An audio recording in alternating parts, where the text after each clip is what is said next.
Inatasan naman ng Pre-Trial Chamber o PTC ng International Criminal Court ang prosecution team at pati na rin ang defense team ni dating Pangulong Rodrigo Duterte na ilahad ang lahat ng ebidensya sa Abril o ilang buwan bago ang nakatakdang confirmation of charges hearing na gaganapin po sa Setyembre.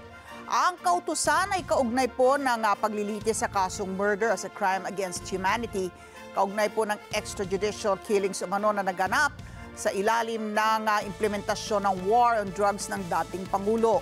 Sa ibinabang order na may petsang March 21, inatasan ng PTC ang prosekusyon na magsumite ng impormasyon ukol po sa mga ebidensyang ihahain sa korte bago ang A4 ng Abril, April 4. Kasama na rito yung kabuang bilang ng nakasulat na ebidensyang nais nitong ipresenta sa confirmation of charges hearing.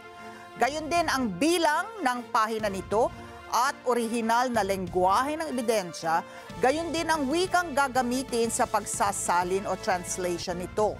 Ipinapresenta rin sa prosecution ang transcripts o pagsasalin o translation kung mayroon na maaring panghawakan, lalo na kung gagamit sila ng hindi nakasulat na ebidensya gaya po ng mga larawan, video o audio recordings.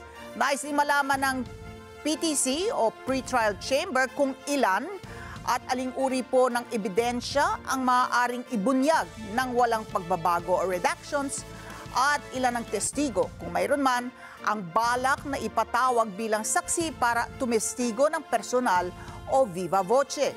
Binigyan naman ng ICC hanggang Abril 11 ang defense team ni FPRRD upang makapagsumite ng kanilang tugon.